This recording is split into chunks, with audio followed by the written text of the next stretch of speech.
Hey guys, Devin here, and like I promised in the previous video, I am going over my ideas of what a Castiel and Lucifer perks would look like in Dead by Daylight. This took me longer than it did for Sam and Dean because I needed to figure out what killer I was gonna do, but I already knew that I was doing Castiel, and since Castiel is an angel, it's kind of hard to really pick perks that would work for all survivors if they were all put into their blood web and whatnot and be able to be used by all different sorts of people. So let's see how these look, and I hope you guys like them. Okay, so let's start with Castiel. His first perk is Bearing. Build up tokens to a max of 3. For every generator completed, gain 1 token. Each token grants you an additional hit that you can take from the killer in the injured state before being down to the dying state. Once you complete 3 gens, you cannot complete more. So how this works is, here, let me give you an example. You spawn into the match, you're spawned right next to generator, and there's all 4 of you there. You guys quickly finish that gen, you gen rush it, you go over to another gen, you gen rush it, and you go over to another gen, you gen rush it, and meanwhile somebody else is distracting the killer this entire time. Now, with those 3 gens done, not only do you have an additional 3 hits after you go into the injured state, you can't do any more gens after that, which sucks, because if all of you had it, then you guys would technically be stuck. But one of the things that I suggest with this perk is that if it does come to fruition, it should only work for one survivor. If multiple people have it, the effects don't work. But so then basically with this perk, if you do get those 3 gens done, which is just saying very, very unlikely, most of the time you'll be lucky if you get 1 or 2 gens done, depending on the game. So say you do get them though. That means once you get hit and you put into the injured state, that's 1 hit. That's like 1 hit that you've taken. Now you have an additional 3 more that you can take while you're in the injured state, not including the one that would knock you down to the dying state. So you take all 3 of those hits somehow, maybe because you're just standing there twerking on the killer waiting for all those hits to go away, and that now you're at 4 hits taken by the killer. Then you get the final hit, which is the regular one that you would get that would normally knock you down to the dying state, which would mean that you take 5 hits from this perk, which is insane. So you could, I don't suggest distraction build players using it because most of the time you're getting being chased by the killer. But if you do manage to get like 1 or 2 gens completed, it could work really well for distraction builds because you can take more hits and loop longer in certain places. So in that sense, it is overpowered, which is why I think it only should work for 1 survivor in a match. Okay, so now let's move on to his next perk, which is Angelic Hair. When survivor is hit and put into the injured state, you gain a 3% haste status that remains until the survivor is healed or dies. This is really good.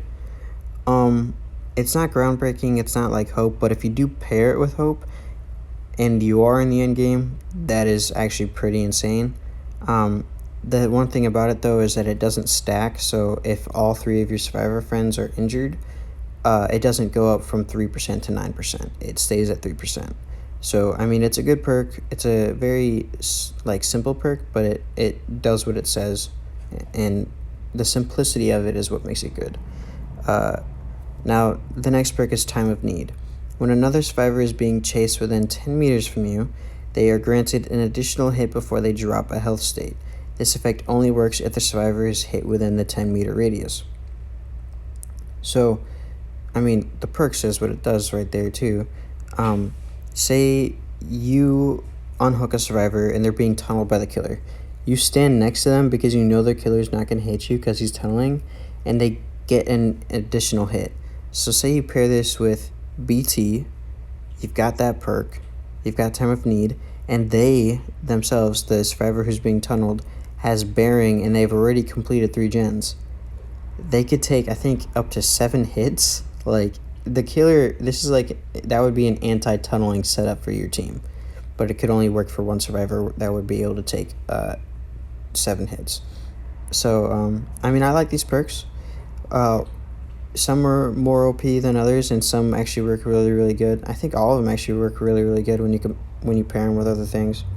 So I hope you guys like these ones. Now let's move on to Lucifer. Okay, so now we move on to Lucifer. His perks take a while, so take a seat and get ready to listen. His first perk is Mischief. Once you come out of a chase with a survivor, 15 seconds after, your terror radius can be heard from every direction except the direction you are in. This effect lasts 60 seconds and has a 90-second cooldown. So this does seem a little confusing, but say as Lucifer, you're in a chase, and the chase ends.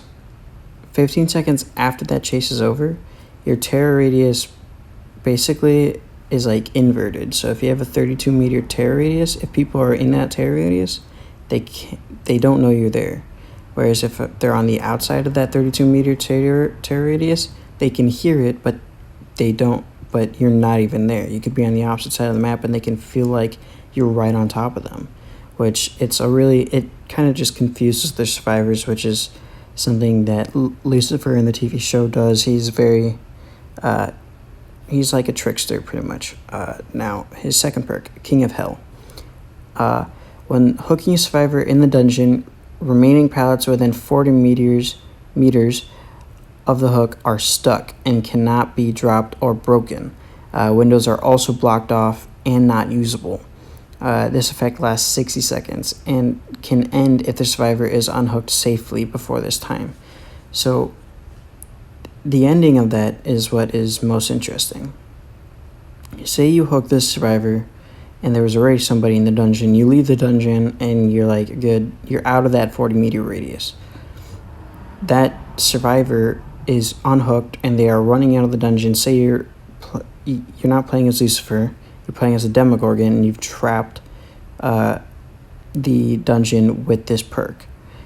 Now you teleport back to the dungeon and you hit the survivor that was just unhooked, so now it's no longer a safe unhook, which means that this effect still lasts up until that 60-second timer ends.